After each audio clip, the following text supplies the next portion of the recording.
Hallelujah. സ്നേഹത്തോടെ hallelujah. Hallelujah. സർവ്വമേർത്തി hallelujah. Hallelujah. സ്നേഹമുള്ളവരെ, നമ്മൾ വലിയ നോമ്പിലേക്ക് പ്രവേശിച്ചു. മലങ്കര പൗരസ്യ ആരാധനാക്രമം അനുസരിച്ച്. എന്നാൽ നമ്മൾ ലത്തീൻ ആരാധനാക്രമം അനുസരിച്ച് നാളെ ക്ഷാര ബുധനാണ്, വിഭൂതി ബുധൻ. നാളെ മുതലാണ് നോമ്പ്, വലിയ നോമ്പിലേക്ക് പ്രവേശിക്കുന്നത്. അതിൻ്റെ ചരിത്ര കാര്യങ്ങളിലേക്കൊന്നും ഞാൻ പ്രവേശിക്കുന്നില്ല. ഈ നോമ്പ് നമുക്ക് ഈശോ കാണിച്ചു തന്ന നോമ്പാണ് എന്ന് നമുക്കറിയാം. നമ്മുടെ മലങ്കരയുടെ പ്രാർത്ഥനകളിലെല്ലാം ഈശോ 40 ദിവസം നോമ്പ് അനുഷ്ഠിച്ച് സാത്താനോട് പോരാടിയ സംഭവമാണ് നമ്മൾ ധ്യാനപൂർവ്വം വായിക്കുന്നത് മുഴുവൻ. അതുകൊണ്ട് നമ്മൾ ഇന്ന് ഈ 40 ദിവസത്തെ നോമ്പിൻ്റെ ഒരു ലക്ഷ്യം, അത് നമുക്കൊന്ന് ഈശോയുടെ മുമ്പിൽ ധ്യാനിച്ച് ഈ ആരാധന പൂർത്തിയാക്കാം. അപ്പോൾ ഒന്നാമത്തെ ചിന്ത, ഒരു ചിന്ത മാത്രം, പല ചിന്തകളുണ്ട്. അതിലൊരു ചിന്ത നമ്മളിന്ന് പങ്കുവെക്കുന്നത്, യഥാർത്ഥത്തിൽ എന്തിനാണ് ഈശോ ഈ നോമ്പ് അനുഷ്ഠിച്ചത്? സുവിശേഷങ്ങളിലൂടെ നമ്മൾ കടന്നു പോകുമ്പോൾ നമുക്ക് മനസ്സിലാകുന്ന ഒരു പ്രധാന പാഠമാണ് നമുക്ക് ഇന്ന് ഈശോ പറഞ്ഞു തരാൻ ആഗ്രഹിക്കുന്നത്. ഹല്ലേലൂയ. ഹല്ലേലൂയ. സ്നേഹത്തോടെ ഹല്ലേലൂയ. ഹല്ലേലൂയ. ശ്രമേർച്ചെന്ന് പറഞ്ഞു ഹല്ലേലൂയ. ഹല്ലേലൂയ. ഇപ്പൊ വലിയ നോമ്പിലേക്ക് നമ്മൾ പ്രവേശിക്കുമ്പോൾ ഒരു പാഠം നമുക്ക് ഈശോ തരുന്നത് ഇതാണ്: നമ്മൾ എല്ലാവരും ഒരു പോരാട്ടത്തിലാണ്. ഈ ഒരു പാഠം തിരിച്ചറിയുക എന്നുള്ളതാണ് നമുക്ക് ഈ വലിയ നോമ്പിന്റെ ഒന്നാമത്തെ ലക്ഷ്യം. നമ്മുടെ ജീവിതം ഒരു മരുഭൂ യാത്രയാണ്. ഇത് നമ്മൾ ഇഷ്ടപ്പെട്ടാലും ഇഷ്ടപ്പെട്ടില്ലെങ്കിലും നമ്മുടെ ജീവിതത്തിൽ പ്രലോഭനങ്ങളും പരീക്ഷകളും ദുരിതങ്ങളും സങ്കടങ്ങളും ദുഃഖങ്ങളും പ്രതിസന്ധികളും ഉണ്ടാകും. ഹല്ലേലൂയ. ഹല്ലേലൂയ. ഹല്ലേലൂയ. ഹല്ലേലൂയ. നമുക്ക് ഇതൊരു യുദ്ധമാണ്. A war of all against all. എല്ലാവർക്കും എതിരെ യുദ്ധത്തിലാണ്.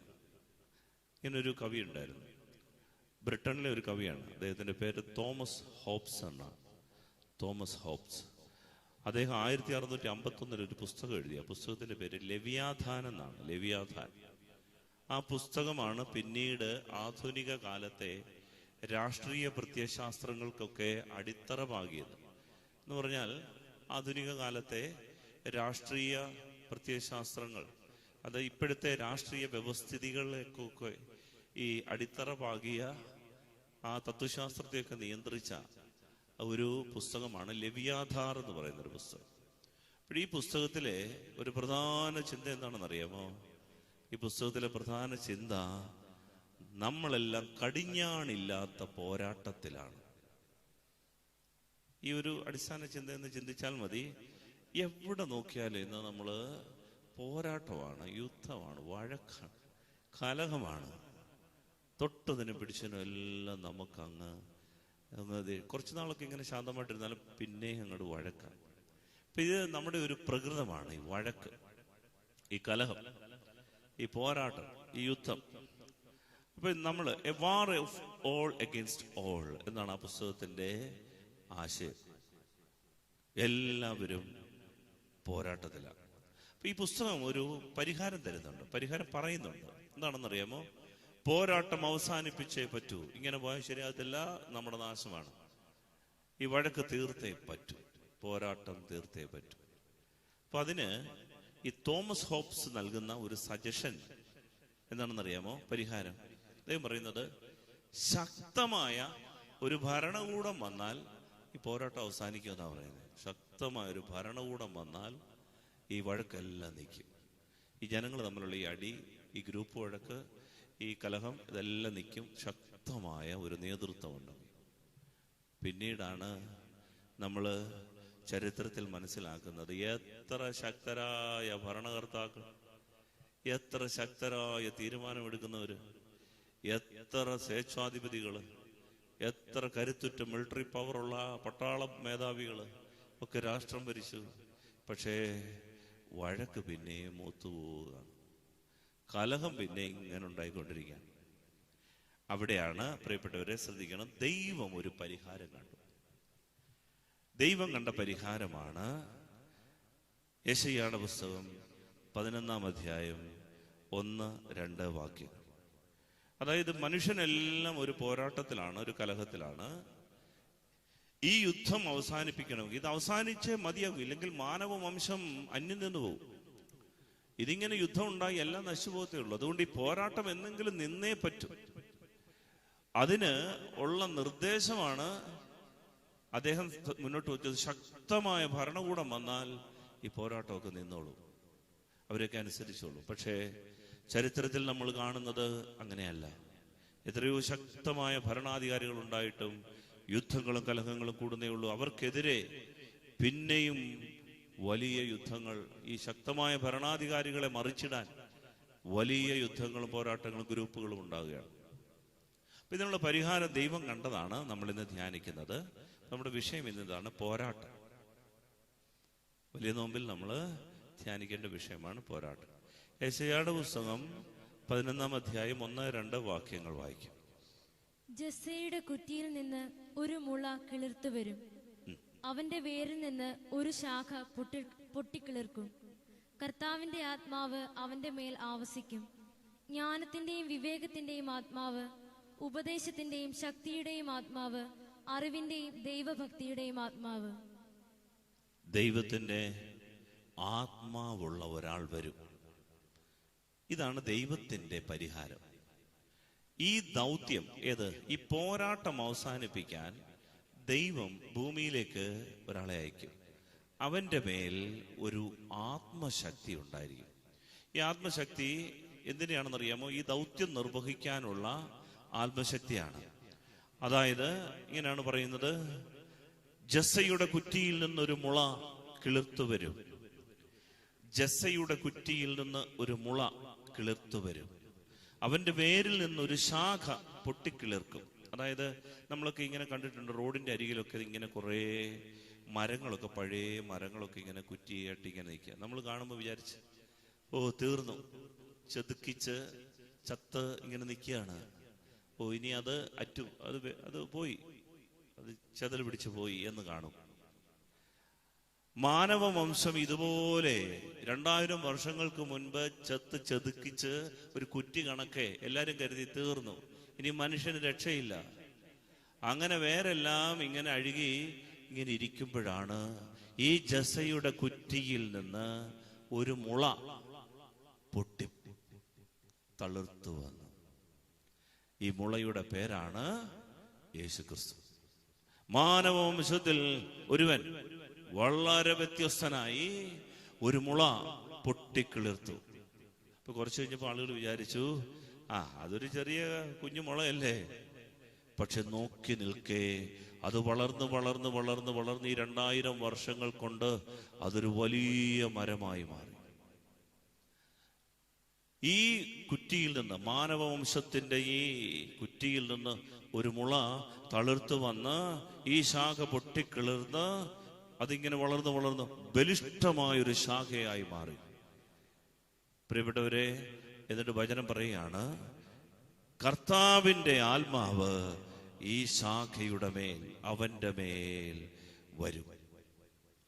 അവനാണ് ഇനിയും ഈ ഭൂമിയെ ഭരിക്കാൻ പോകുന്നത്. ഇതാണ് ദൈവത്തിന്റെ പദ്ധതി. ഈ പോരാട്ടം അവസാനിപ്പിക്കാൻ നമ്മളൊന്ന് ആലോചിച്ച് നോക്കിയാൽ മതി. ലോകത്തിൽ എത്രയോ ആളുകൾ പോരാട്ടം അവസാനിപ്പിക്കാൻ ശ്രമിച്ചു, പറ്റുമോ? പക്ഷേ ബൈബിളിൽ നമ്മളെ പഠിപ്പിക്കുന്ന പാഠം, കർത്താവിന്റെ ആത്മാവ് അവന്റെ മേൽ ആവസിക്കും. അവന്റെ പേരാണ് അഭിഷിക്തൻ. He's the messiah, he's the chosen one. അവനെയാണ് ദൈവം തിരഞ്ഞെടുത്തിരിക്കുന്നത്. അവന് എന്തൊക്കെ ആത്മാവാണ്? വായിച്ചു. ജ്ഞാനത്തിന്റെയും വിവേകത്തിന്റെയും ആത്മാവ് അവന്റെ മേൽ ഈ ദൗത്യം നിർവഹിക്കാൻ, ഏത്? ഈ ലോകത്തിന്റെ കലഹം, പോരാട്ടം അവസാനിപ്പിക്കാൻ അവന്റെ മേൽ ഒരു അഭിഷേകമുണ്ട്. ഈ അഭിഷേകത്തിന്റെ ആത്മാവ് അവന് കൊടുത്തിരിക്കുന്നത് എന്തൊക്കെയാണെന്ന് അറിയാമോ? ജ്ഞാനം, ഈ ലോകത്തെ ഭരിക്കാനുള്ള ജ്ഞാനം, വിവേകം, ഉപദേശം, ശക്തി, അറിവ്, ദൈവഭക്തി. ഇങ്ങനെ ഈ ആത്മാവിന്റെ അഭിഷേകമുള്ള ആളിന്റെ പേരാണ് ആര്? യേശുക്രിസ്തു. ഹല്ലേലൂയ, ഹല്ലേലൂയ, സ്വരമേർത്തി ഹല്ലേലൂയ. ഹല്ലേലൂയ. ഒരു നാണവും ഒരു ലജ്ജയും ഒക്കെയാണോ? വലിയ നോമ്പായിട്ടാണോ?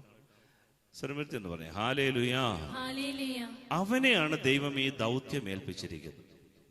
എന്നിട്ട് ഇത് പറഞ്ഞു തരാൻ കാര്യം എന്താണെന്നറിയാം? ഈ പോരാട്ടത്തിന് അവനെ വിളിച്ചു എന്നതിൻ്റെ തെളിവെന്താണ്? അതായത് നമ്മളുടെ ജീവിതത്തിൽ നമ്മൾ ഈ പിശാചുമായിട്ടുണ്ടാക്കുന്ന ജീവിതത്തിൽ നമുക്ക് ആഗ്രഹമുണ്ട് സമാധാനത്തിൽ ജീവിക്കണമെന്ന്, നമുക്ക് ആഗ്രഹമുണ്ട് മനസ്സമാധാനത്തോടെ ജീവിക്കണമെന്ന്, സന്തോഷത്തോടെ ജീവിക്കണമെന്ന്, സംതൃപ്തരായിട്ട് ജീവിക്കണമെന്ന്. പക്ഷേ ഇന്ന് തെളിഞ്ഞൊരു കാലാവസ്ഥയായിരുന്നു. പക്ഷേ കുറച്ച് കഴിഞ്ഞപ്പോഴത്തേന് ഇരുണ്ട് മൂടി ആകെപ്പാടെ പ്രക്ഷുബ്ധമായ വീട്ടിൻ്റെ അന്തരീക്ഷം. വീട്ടിൻ്റെ സമാധാനം പോയപ്പോഴാണ് വെളിയിലോട്ട് ഇറങ്ങി. അവിടെ ചെന്നപ്പം വെളിയിലും കവലയിലും അടി. അപ്പം ഇങ്ങനെ ആകെപ്പാടെ ഇരുണ്ട് മൂടി ഇങ്ങനെ കഴിയാണ്. ഇതിൽ നിന്ന് നമ്മളെ രക്ഷിക്കാൻ യേശുക്രിസ്തുവിനെയാണ് ദൈവം തെരഞ്ഞെടുത്തത് എന്നതിന് തെളിവെന്താണ്? ഇത് നമ്മൾ മനസ്സിലാക്കണമെങ്കിൽ പ്രിയപ്പെട്ടവരെ, നമ്മൾ ബൈബിൾ മനസ്സിലാക്കി പോകണം. നമുക്ക് 15 മിനിറ്റ് കൂടെ സമയമുണ്ട്. ഈ 15 മിനിറ്റ് സമയത്ത് നമ്മൾ ഈ വചനം ശ്രദ്ധയോടെ കേൾക്കണം. നമുക്ക് യേശുക്രിസ്തുവിനെയാണ് ഇത് തെരഞ്ഞെടുത്തത് ഈ പോരാട്ടം അവസാനിപ്പിക്കാൻ, പിശാചുമായിട്ടുള്ള യുദ്ധത്തിൽ നമ്മളെ സഹായിക്കാൻ. ഈശോ അല്ലാതെ ഭൂമിക്ക് മീതെ മറ്റൊരു ശക്തിയും ഒരു ആളും ഇല്ല എന്ന് ദൈവത്തിന്റെ വചനത്തെ അടിസ്ഥാനമാക്കി എങ്ങനെയാണ് നമ്മൾ മനസ്സിലാക്കുന്നത്? ഇത് മനസ്സിലാക്കാൻ മർക്കോസിന്റെ സുവിശേഷം 1-ാം അധ്യായത്തിന്റെ 12-13 വാക്യങ്ങൾ നമ്മൾ വായിക്കാം. അതായത് മരുഭൂമിയിലെ പരീക്ഷ, 40 ദിവസത്തെ പരീക്ഷയെക്കുറിച്ചാണ് അത് മനസ്സിലാക്കുന്നത്. അതിൻ്റെ വായന നമുക്ക് കേൾക്കാം. മർക്കോസ് 1:12-13. ഉടനെ ആത്മാവ് അവനെ മരുഭൂമിയിലേക്ക് നയിച്ചു. സാത്താനാൽ പരീക്ഷിക്കപ്പെട്ട് 40 ദിവസം അവൻ മരുഭൂമിയിൽ വസിച്ചു. അവൻ വന്യമൃഗങ്ങളോടുകൂടെയായിരുന്നു. ദൈവദൂതന്മാർ അവനെ ശുശ്രൂഷിച്ചു. ഹല്ലേലൂയ, ഹല്ലേലൂയ, ഹല്ലേലൂയ, ഹല്ലേലൂയ. ഇപ്പൊ ബൈബിളില് ഈശോ തന്റെ ദൗത്യം ആരംഭിക്കുന്ന സംഭവമാണ്. ദൗത്യം ആരംഭിക്കുന്നതിന് മുൻപ് ഈശോ എന്ത് ചെയ്തെന്നറിയാമോ? ഒരു 40 ദിവസം നീണ്ട ഒരു സ്മൃതി ധ്യാനത്തിലേക്ക് പ്രവേശിക്കുകയാണ്. എന്താണ് സ്മൃതി ധ്യാനം എന്ന് പറഞ്ഞാൽ? അതായത് മറ്റുള്ളവരോടൊന്നും മിണ്ടാതെ, സംസാരിക്കാതെ, ബഹളങ്ങൾക്കൊന്നും പോകാതെ മരുഭൂമി തെരഞ്ഞെടുത്ത് അവിടെ ഇങ്ങനെ മിണ്ടാതെ ഒരു ഗുഹയിലിരുന്ന്. നിങ്ങൾ ഹോളി ലാൻഡിലൊക്കെ വരുന്നുണ്ടെങ്കിൽ മെയ് മാസത്തിൽ വരാം. മെയ് മാസം 20-ാം തീയതി ഇവിടുന്ന് പോകുന്നുണ്ട്. അപ്പോൾ പോകുന്ന പരസ്യമല്ല, നിങ്ങൾക്ക് പോകാൻ താല്പര്യം ഉണ്ടെന്നുണ്ടെങ്കിൽ എന്നെ കോണ്ടാക്ട് ചെയ്താൽ മതി, നമുക്ക് ഒന്നിച്ച് പോവാം. അപ്പോഴീ ഹോളി ലാൻഡിൽ നമ്മൾ കാണുന്ന ഒരു സ്ഥലമാണ് ജെറീക്കോ. ജെറീക്കോയിൽ ഈ ഈശോ പരീക്ഷിച്ച മലകൾ നമ്മൾ കാണുന്നുണ്ട്. അവിടെ വലിയ ഗുഹകൾ കാണാം ഈ മലകളിൽ. അപ്പോൾ ഈ പ്രലോഭനത്തിൻ്റെ മലയാണ് അവിടെ, ദ മൗണ്ട് ഓഫ് ടെംപ്റ്റേഷൻ. അപ്പം ഈ പ്രലോഭനത്തിൻ്റെ മലയിൽ ഗുഹകൾ ഇങ്ങനെ കാണാം. അപ്പം ഇതുപോലൊരു ഗുഹയിൽ ഈശോ ഇങ്ങനെ മാറിയിരുന്ന് പ്രാർത്ഥിച്ചു. ഇങ്ങനെ കരയിൽ നിന്നാണ് ഇത് കാണുന്നത്. അതുവഴി അവിടെ പോകാൻ റോപ്പ് വേ ഒക്കെ ഉണ്ട്. അപ്പം ഇങ്ങനെ ആ മലയിൽ കാണുന്ന കാഴ്ച ഒറ്റപ്പെട്ട സ്ഥലങ്ങളാണ്. വലിയ ഗുഹകളിൽ നിശബ്ദതയിൽ ഋഷിവര്യന്മാർ, സന്യാസികളൊക്കെ ഇങ്ങനെ ഇരുന്ന് പ്രാർത്ഥിക്കും. ഇപ്പം ഈ യഹൂദ റബിമാര്, പ്രത്യേകിച്ച് സ്നാപയോഹനാനെ പോലെയുള്ള ഈ എസനീസ് ഗ്രൂപ്പ് എന്ന് പറഞ്ഞു കഴിഞ്ഞാൽ തപശ്ചര്യകളിൽ കഴിയുന്ന, വെട്ടുക്കിളിയും കാട്ടുതേനും ഒക്കെ ഭക്ഷിച്ച് ഒട്ടകരോമം കൊണ്ടുള്ള വസ്ത്രമൊക്കെ ധരിച്ച് വളരെ പരുപരുത്ത താപസജീവിതം നയിക്കുന്ന ആളുകളൊക്കെ ഇവിടെ ഇങ്ങനെ കഴിയുമായിരുന്നു. അപ്പൊ അതിലുപോലുള്ള ഒരു ഗുഹയിൽ ഈശോ പോയി ഇങ്ങനെ 40 ദിവസം ഒരു സ്മൃതി ധ്യാനം മിണ്ടാതിരുന്ന് ഇങ്ങനെ ധ്യാനിച്ചു. ഈ ധ്യാനത്തെക്കുറിച്ചാണ് ഞാൻ നിങ്ങളോട് ഇന്ന് പറയുന്നത്. അതായത് വലിയ നോമ്പിൻ്റെ ഒരു പാഠം, നമുക്ക് തരുന്ന ഒരു പാഠം എന്താണെന്നറിയാമോ? ഈ 40 ദിവസം അല്പമൊക്കെ വെളിവും വെള്ളിയാഴ്ചയും കൊണ്ട് ജീവിക്കണം എന്നുള്ളതാണ് ഈ ദിവസങ്ങളിൽ നമുക്കുള്ള പാഠം. Hallelujah, hallelujah. അതായത് കർത്താവ് ബൈബിളിൽ തരുന്ന പാഠം എന്താണെന്ന് അറിയാമോ? സ്മൃതി ധ്യാനത്തിന്റെ ദിവസങ്ങളാണ് ഈ 40 ദിവസം. എന്തായിരുന്നു ഈശോ ചെയ്തത്? ഈ ദിവസങ്ങളിൽ നമ്മൾ ഒത്തിരി സംസാരിക്കാതെ നമ്മൾ അല്പം കൂടി പ്രാർത്ഥനയ്ക്കും, അല്പം കൂടി ദൈവവചനം പഠിക്കുവാനും, അല്പം കൂടി ഉപവാസവും വർജനയും ഒക്കെ എടുത്ത് കുറെ കൂടി ദൈവിക കാര്യങ്ങൾക്ക് ശ്രദ്ധ ചെലുത്താനും ദൈവത്തിൻ്റെ ആത്മാവ് നമ്മെ ആഹ്വാനം ചെയ്യാൻ അത് ദൈവം ആഗ്രഹിക്കുന്നു. അപ്പം ഇതിനകത്ത് നമ്മൾ കാണുന്നത് മർക്കോസിന്റെ സുവിശേഷത്തിൽ ഒരു പ്രത്യേക വാക്ക്. എന്തുകൊണ്ടാണ് ഈശോ ഈ 40 ദിവസം ഒരു സ്മൃതി ധ്യാനത്തിലേക്ക് പ്രവേശിച്ചത്. ആ സ്മൃതി ധ്യാനത്തിൽ അവൻ എന്ത് കിട്ടി? ഒത്തിരി കാര്യങ്ങൾ കിട്ടി. അതിൽ ഒരു കാര്യം, പ്രധാനപ്പെട്ട ഒരു കാര്യം, അവന്റെ ദൗത്യബോധം അവന് വെളിപ്പെട്ട് കിട്ടിയത് 40 ദിവസമാണ്.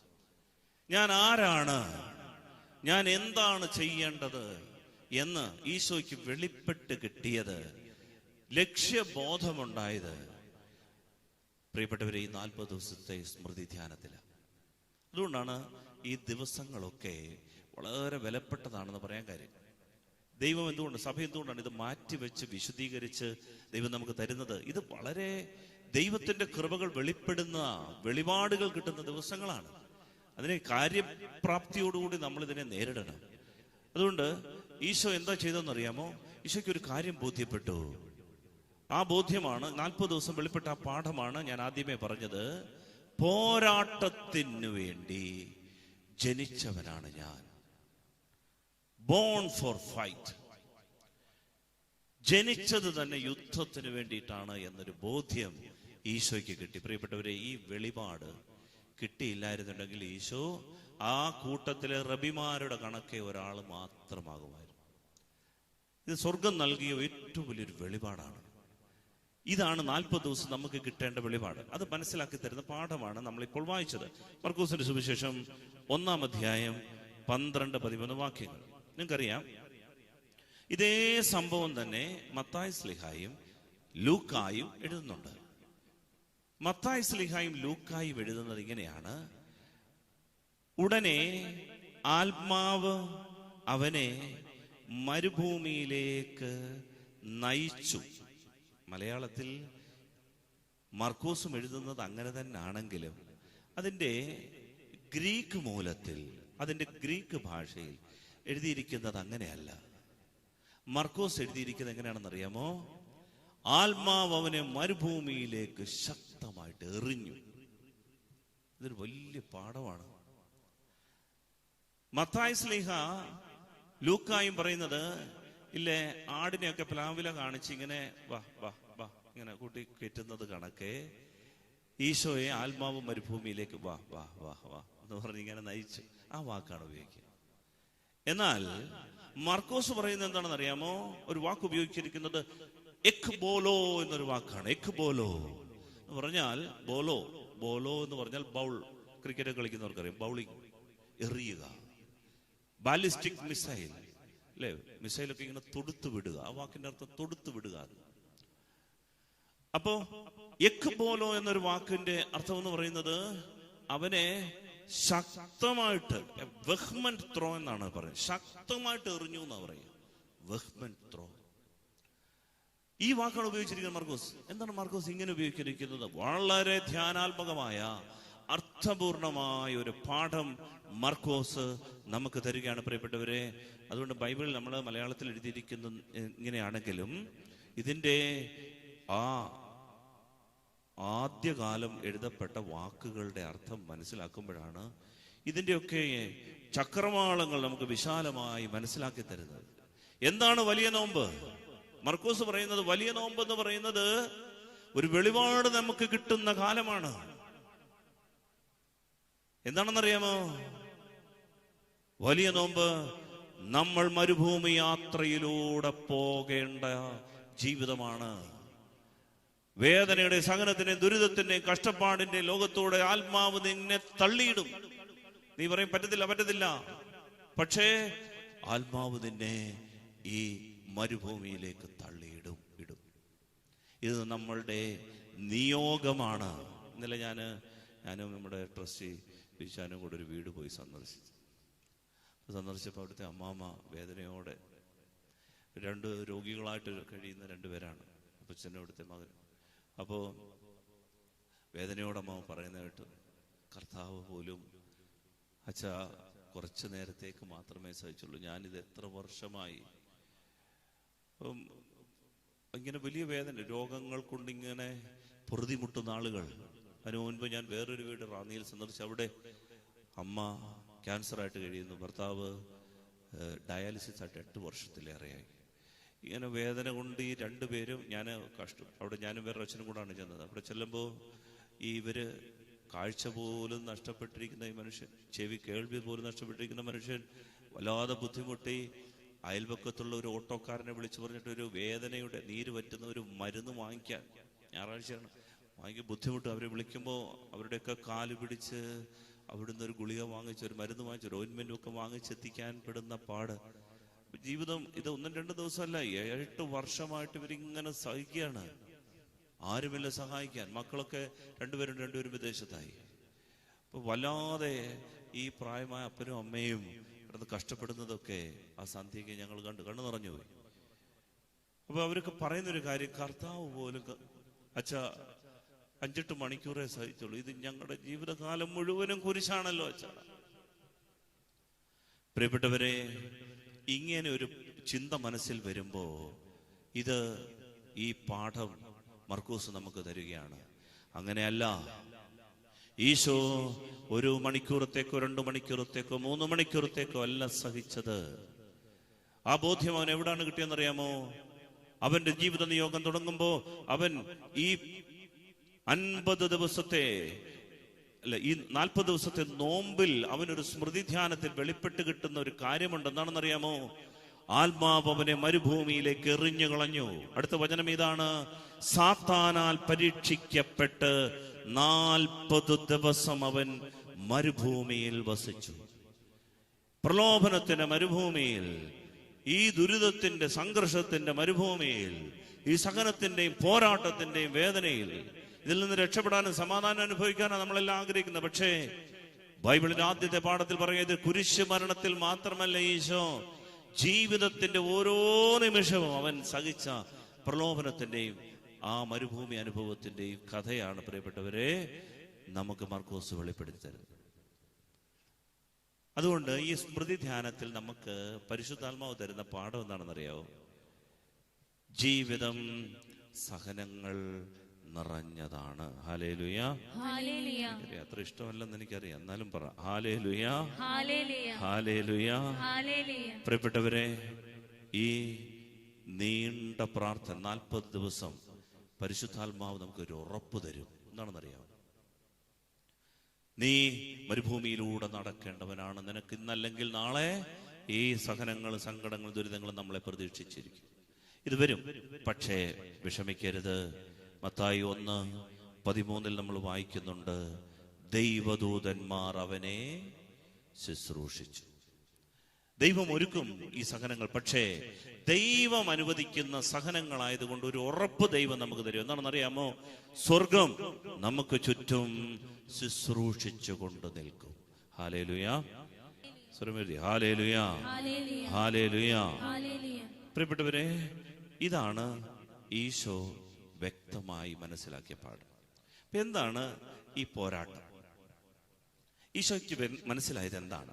1 പത്രോസ് 3-ാം അധ്യായം 18 മുതൽ 22 വരെ ശ്രദ്ധയോടെ വായിച്ചു കേൾക്കണം. എന്താണ് ഈ പോരാട്ടം? ഈ പോരാട്ടത്തിന് പിതാക്കന്മാർ നൽകുന്ന വ്യാഖ്യാനം എന്താണ്? നമ്മൾ കരുതും പിശാചിപ്പം നമ്മുടെ മുമ്പിലൊന്നും പ്രത്യക്ഷപ്പെടുന്നില്ലല്ലോ, കൊമ്പും വാലും വെച്ച് നമ്മളെ ഉപദ്രവിക്കുന്നില്ലല്ലോ, പല്ല് കടിക്കുന്നില്ലല്ലോ, നമ്മളെ കടിക്കുന്നില്ലല്ലോ, മാന്തുന്നില്ലല്ലോ, നമുക്ക് കുഴപ്പമൊന്നുമില്ലല്ലോ. എന്താണ് ഈ പോരാട്ടം? ഈ പോരാട്ടത്തിന്റെ നിർവചനം കൂടി നമ്മൾ വ്യക്തമായി മനസ്സിലാക്കിക്കൊണ്ട് ഈ ആരാധന പൂർത്തിയാക്കണം. 1 പത്രോസ് ലേഖയ്ക്ക് അത് മനസ്സിലായി. എന്താണ് യഥാർത്ഥത്തിൽ ഈശോ സഹിച്ച പോരാട്ടം? ഈശോയുടെ യുദ്ധം എന്തായിരുന്നു? He's born for a fight. യുദ്ധത്തിന് വേണ്ടി ജനിച്ചവനവൻ. അവൻ എന്തായിരുന്നു യുദ്ധം നടത്തിയത്? അത് വായിക്കാം. 1 പത്രോസ് 3:18 മുതൽ 22 വരെ. എന്തുകൊണ്ടെന്നാൽ ക്രിസ്തു തന്നെയും പാപങ്ങൾക്ക് വേണ്ടി ഒരിക്കൽ മരിച്ചു. അത് നീതിരഹിതർക്ക് വേണ്ടിയുള്ള നീതിമാന്റെ മരണമായിരുന്നു. ശരീരത്തിൽ മരിച്ച് ആത്മാവിൽ ജീവൻ പ്രാപിച്ചുകൊണ്ട് നിങ്ങളെ ദൈവസന്നിധിയിൽ എത്തിക്കുന്നതിന് വേണ്ടിയായിരുന്നു അത്. ആത്മാവോടുകൂടെ ചെന്ന് അവൻ ബന്ധനസ്ഥരായ ആത്മാക്കളോട് സുവിശേഷം പ്രസംഗിച്ചു. അവരാകട്ടെ നോഹിന്റെ കാലത്ത് പെട്ടകം പണിയപ്പെട്ടപ്പോൾ ക്ഷമാപൂർവം കാത്തിരുന്ന ദൈവത്തെ അനുസരിക്കാത്തവരായിരുന്നു. ആ പെട്ടകത്തിൽ ഉണ്ടായിരുന്ന 8 പേർ മാത്രമേ ജലത്തിലൂടെ രക്ഷ പ്രാപിച്ചുള്ളൂ. അതിന്റെ സാദൃശ്യമുള്ള ജ്ഞാനസ്നാനം ഇപ്പോൾ നിങ്ങളെ രക്ഷിക്കുന്നു.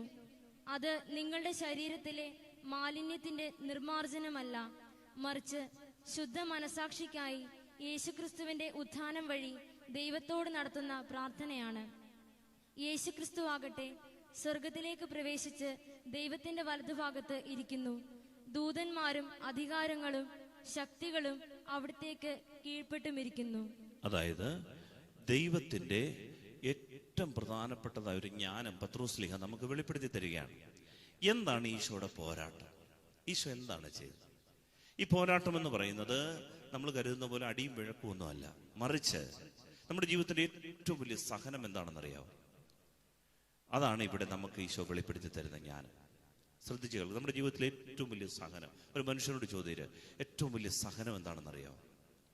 അത് ഇപ്പൊ എൻ്റെ ജീവിതത്തിലെ ഏറ്റവും വലിയ സഹനം, എൻ്റെ ഏറ്റവും അടുത്ത് നിൽക്കുന്ന ആളിനെ അറിഞ്ഞ് അവൻ്റെ ജീവിതത്തിൻ്റെ അവളുടെ ജീവിതത്തിൻ്റെ പ്രശ്നങ്ങളിലേക്ക് ഞാൻ ഇറങ്ങി ഊളിയിട്ട് അല്ലേ അങ്ങനെ ഇറങ്ങിച്ചെന്നിട്ട് അവനെ തകർന്നു കിടക്കുന്ന അവസ്ഥയിൽ നിന്ന് അവനെ ഉയർത്തിക്കൊണ്ടുവരാൻ ഞാൻ എടുക്കുന്ന വേദനയുടെ പേരാണ് എൻ്റെ ജീവിതത്തിലെ ഏറ്റവും വലിയ സഹനം. ഇതാണ് എൻ്റെ ജീവിതത്തിലെ ഏറ്റവും വലിയ പോരാട്ടം. നമ്മൾ കരുതുന്ന പോരാട്ടം എന്ന് പറയുന്നത് അങ്ങോട്ട് പറഞ്ഞു ഇങ്ങോട്ട് പറഞ്ഞു, വണ്ടിയുടെ ടയർ പഞ്ചറായിപ്പോയി, നമ്മൾ പിന്നെ പട്ടി കടിക്കാൻ വന്ന്, ഇതൊക്കെയാണ് പോരാട്ടം. ഇതല്ല ജീവിതത്തിന്റെ പോരാട്ടം എന്ന് പറയുന്നത്. ബൈബിൾ പഠിപ്പിക്കുന്നത് എന്താണെന്നറിയോ പ്രിയപ്പെട്ടവരെ? നമുക്ക് ദൈവം ഒരുപടി ആൾക്കാരെ കൈ തന്നിട്ടുണ്ട്. ഈ മനുഷ്യന്റെ ജീവിതം തകർന്നു കിടക്കുക,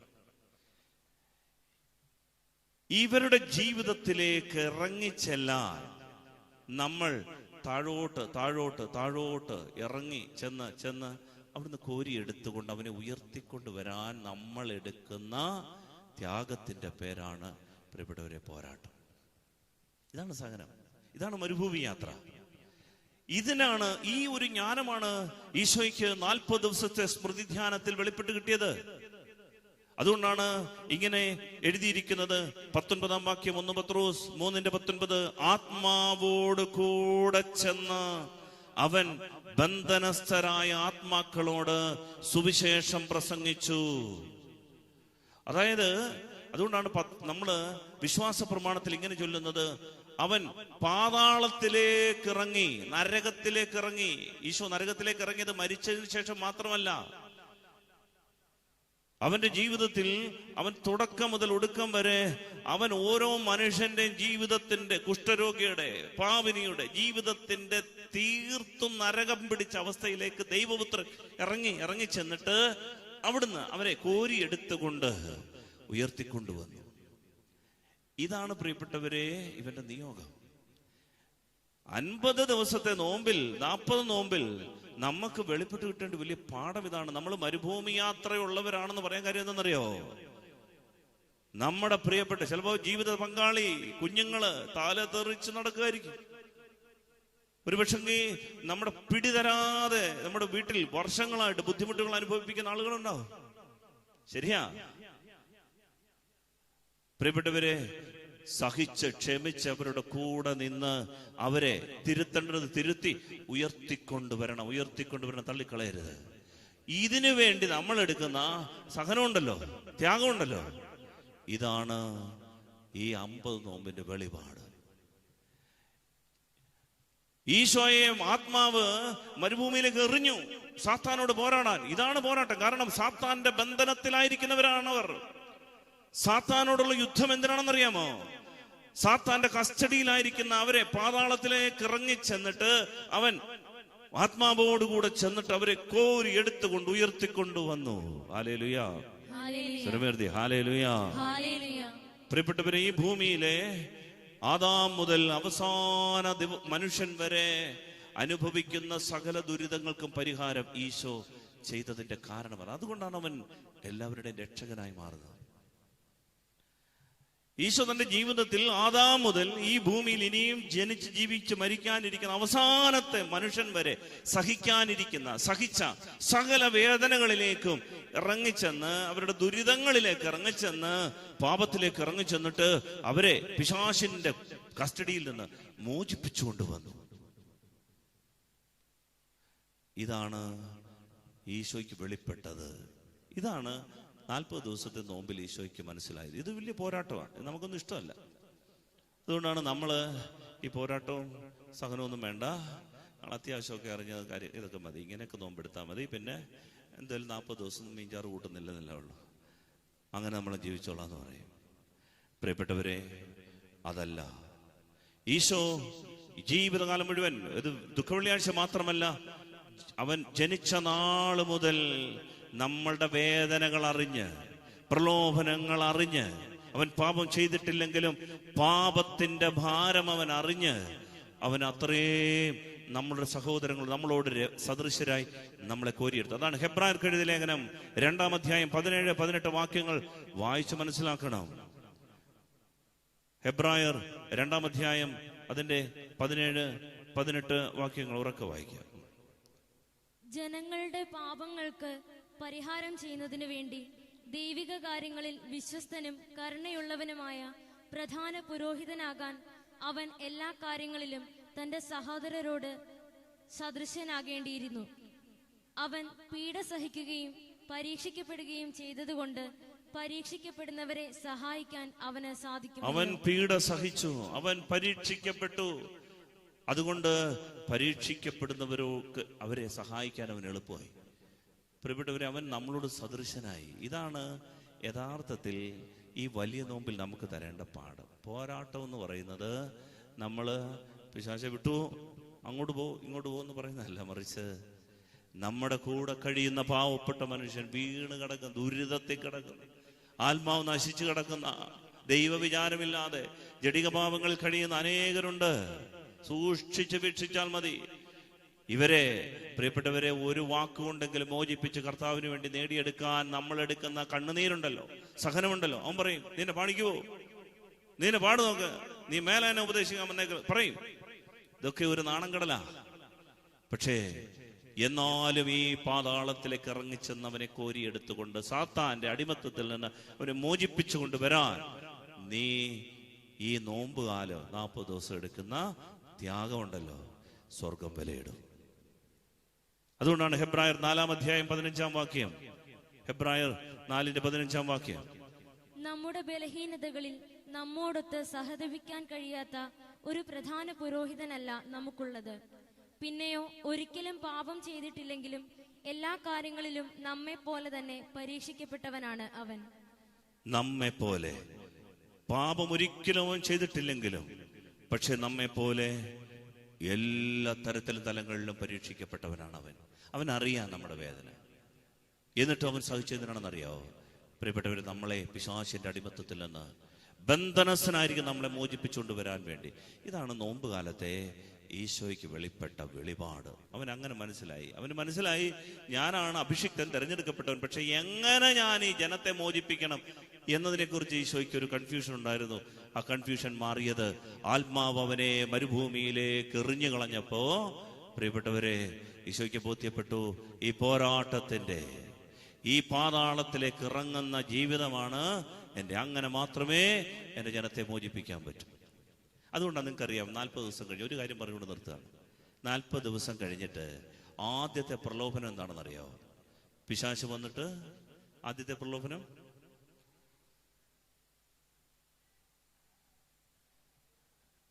എത്ര പ്രലോഭനം ഉണ്ടായിരുന്നു?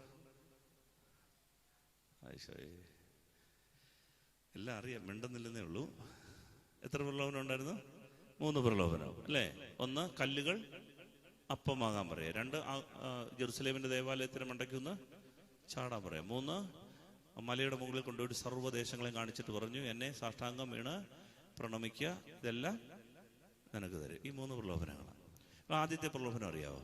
മത്തായി ശ്ലീഹ പറയുന്നത്, ഈ കല്ലുകൾ മുഴുവനും നീ അപ്പമാക്കി തിന്ന. ഞാൻ ചിന്തിച്ചു, ദൈവമേ, ഈ കല്ലുകൾ മുഴുവനും എന്തിനാ അപ്പമാക്കുന്നേ? ഈശോയ്ക്ക് കഴിക്കണമെന്നുണ്ടെങ്കിൽ ഒരു വെള്ളാരം കല്ലെടുത്ത് വട്ടയപ്പമാക്കി തിന്നാ പോരെ? ഇവിടെ കിടക്കുന്ന കല്ലെല്ലാം അപ്പമാക്കണം. ബോധപൂർവമാണ് മത്തായി ശ്ലീഹ അങ്ങനെ എഴുതുന്നത്. ഈ കല്ലുകൾ മുഴുവൻ അപ്പമാക്കി ഭക്ഷിക്കുക. ഇത് പിശാചിന്റെ വലിയൊരു പ്രലോഭനമാണ്. പിശാച് ഒരു പ്രലോഭനം തരുന്നത് എന്താണെന്നറിയാമോ? ഈ ലോകം മുഴുവനും പട്ടിണിയില്ല. നിനക്കാണെങ്കിൽ ഒരു കല്ല് മതി, പക്ഷേ നിന്നെ പോലെ ധാരാളം പേര് പട്ടിണി കഴിയാണ്. ഈ ലോകത്തിൽ എന്തുമാത്രം ആളുകളാണെന്നറിയോ പട്ടിണി കണ്ട് നശിക്കുന്നേ? അവർക്കെല്ലാം നീ ഈ കല്ല് അപ്പമാക്കി കൊടുക്കുക. അവരെല്ലാം തിന്ന് ഇതാണ് വിപ്ലവം. പിശാചിന്റെ പ്രലോഭനമാ. ഈശോയ്ക്ക് മനസ്സിലായി, പ്രിയപ്പെട്ടവരെ, ഈ പ്രലോഭനത്തിൽ വീഴാൻ പാടില്ല. പലരും ചോദിച്ചേക്കാം, എന്തിയെ സഭ എവിടെ, എന്തിയെ അച്ഛന്മാരെവിടെ, എവിടെ പള്ളി എവിടെ, നിങ്ങൾ എന്താ ഇങ്ങനെ ഇവിടെ പട്ടിണി കിടന്ന ആളുകൾ മരിക്കും, നിങ്ങൾ എന്താ ഇറങ്ങാത്തെ? പ്രിയപ്പെട്ടവരെ, ബൈബിളിൽ എല്ലാവർക്കും ഭക്ഷണം കൊടുക്കുന്ന രീതി അല്ല ബൈബിളിന്റെ. മറിച്ച് ഈശോ എന്താണ് ചെയ്തതെന്നറിയാമോ?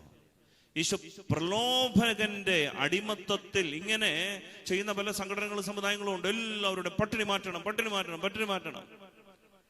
പട്ടിണി മാറ്റണ്ട എന്നല്ല, മറിച്ച് അതിലും അടിസ്ഥാനപരമായ ഒരു പാഠം ബൈബിൾ പഠിപ്പിക്കുന്നുണ്ട്. എന്താണെന്നറിയാമോ? നീ ദൈവത്തെ കൊടുക്കാതെ ഈ കല്ലുകൾ അപ്പമാക്കി കൊടുത്താൽ ഈ കല്ല് നിന്റെ ഉദരത്തിൽ വലിയ തകരാറുണ്ടാക്കും. കല്ല് ഭക്ഷിച്ചാൽ നീ മരിച്ചു. അതുകൊണ്ടാണ് ഈശോ ആദ്യമേ ദൈവത്തിന്റെ വായിൽ നിന്ന് വരുന്ന വചനം കൊണ്ടുകൂടിയാണ് നീ ജീവിക്കുന്നത് എന്ന് പറയുന്നത്. കല്ല് കൊടുക്കണം, അപ്പം കൊടുക്കണം, പക്ഷേ അപ്പം കൊടുക്കുന്നതോടൊപ്പം ദൈവമില്ലാത്ത അപ്പം കൊടുക്കരുത്. വീട്ടിൽ മക്കളൊക്കെ പല കാര്യങ്ങളും ചോദിക്കും. പ്രിയപ്പെട്ടവരെല്ലാം വാങ്ങിച്ചു കൊടുക്കും, നല്ലതാ. പക്ഷെ ദൈവമില്ലാതെ, ദൈവവചനമില്ലാതെ, ദൈവവിശ്വാസമില്ലാതെ നിങ്ങൾ ഈ കുഞ്ഞുങ്ങൾക്ക് എന്ത് വാങ്ങിച്ചു കൊടുത്താലും അതെല്ലാം കല്ലാണ്. ഭാവിയിൽ അവന്റെ ഉദരത്തിൽ അത് കല്ലായിട്ട് മാറും, ജീവിതം തകർത്ത് കളയും. അതുകൊണ്ടാണ് ഈശോ പറഞ്ഞത്, ദൈവത്തിന്റെ വായിൽ നിന്ന് വരുന്ന വചനം കൊണ്ടുകൂടിയാണ് മനുഷ്യൻ ജീവിക്കുന്നത്. പിശാചിന്റെ പ്രലോഭനങ്ങളെ ഈശോയ്ക്ക് നേരിടാൻ പറ്റിയത് എന്തുകൊണ്ടാണെന്നറിയാമോ? ഇങ്ങനെ ഈ അടിമത്തത്തിൽ, സാത്താന്റെ അടിമത്തത്തിൽ ബന്ധനസ്ഥനായി കഴിയുന്ന അനേകരുണ്ടെന്ന് ഈശോയ്ക്ക് അറിയാം. ഇത് എപ്പോഴാണ് ഈശോയ്ക്ക് വെളിപ്പെട്ട് കിട്ടിയത്? 40 ദിവസത്തെ ആ സ്മൃതി ധ്യാനത്തിൽ ഈശോയ്ക്ക് വെളിപ്പെട്ട് കിട്ടി. എന്ത്? പിശാചിന്റെ അടിമത്തത്തിൽ പലരുമുണ്ട്. കാണുമ്പോ നോക്കുമ്പോ ശരിയാ, നല്ല കാര്യമാ.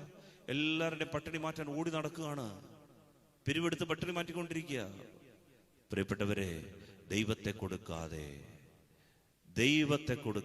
ദൈവവചനം കൊടുക്കാതെ എത്ര കല്ലുകൾ നമ്മൾ അപ്പമാക്കിയാലും അതൊക്കെ നമ്മുടെ തലമുറയുടെ നാശമായി, രോഗമായി മാറും. അതുകൊണ്ട് നമുക്ക് തരുന്ന ഈ ഏറ്റവും വലിയ പാഠം ഇതാണ്. 40 ദിവസത്തെ ഒരുക്കം, ധ്യാനം, സ്മൃതി ധ്യാനം ഈശോയ്ക്ക് വെളിപ്പെട്ട് കിട്ടി. ഞാനൊരു പോരാട്ടത്തിലേക്ക് ഇറങ്ങേണ്ടതാണ്. എന്താണ് പോരാട്ടം? അത് പിശാചുമായിട്ടുള്ള കൈയും കാലും വാളും എടുത്തുള്ള യുദ്ധമല്ല, സ്റ്റീൽ വാൾ കൊണ്ടുള്ള യുദ്ധമല്ല. ഈശോ അതുകൊണ്ടാണ് പറഞ്ഞത്, സമാധാനമല്ല, വാളാണ് ഞാൻ കൊണ്ടുവന്നിരിക്കുന്നത്. സ്റ്റീൽ വാളല്ല, മറിച്ച് ദൈവവചനമാകുന്ന വാൾ. ഈ വചനമെടുത്ത് ഈ സാത്താനോട് പോരാടണം. എന്ന് വെച്ചാൽ നമ്മുടെ സഹോദരങ്ങളുടെ ജീവിതത്തിന്റെ താറുമാറായ അവസ്ഥയിലേക്ക് ഈ വചനവുമായിട്ട് ഇറങ്ങിച്ചെന്ന് പാപത്തിന്റെ, പിശാചിന്റെ അടിമത്തത്തിൽ നിന്ന്, സാത്താന്റെ ബന്ധനത്തിൽ നിന്ന് അവനെ മോചിപ്പിച്ചുകൊണ്ട് ഉയർത്തിക്കൊണ്ടുവരണം. ഇതാണ് പ്രിയപ്പെട്ടവരെ വലിയ നോമ്പ്. ഇത് വലിയൊരു കടമയാണ്. നമ്മൾ വിചാരിക്കും നോമ്പെടുക്കാൻ നമ്മൾ മാത്രം അറിയുന്ന ഒരു വിഷയമാണ്. നമ്മുടെ പ്രാർത്ഥന മാത്രമാണ്. നമ്മളെ കുരിശിന്റെ വഴി നമ്മൾ പ്രാർത്ഥിച്ച് തീർന്നു. അങ്ങനല്ല. ബൈബിൾ പറയുന്ന ചക്രവാളം വിശാലമായൊരു ചക്രവാളമാണ്. നമുക്ക് എഴുന്നേറ്റ് നിന്ന്, കർത്താവേ, ഈ പൊരുതി ജയിക്കാനുള്ള, ഇതാണ് ഞങ്ങളുടെ വിളി. നമ്മൾ ജനിച്ചിരിക്കുന്നത് തന്നെ ഈ യുദ്ധത്തിന് വേണ്ടിയിട്ടാണ് എന്നുള്ള തിരിച്ചറിവിൽ നമുക്ക് ഈ ആരാധന പൂർത്തിയാക്കാം.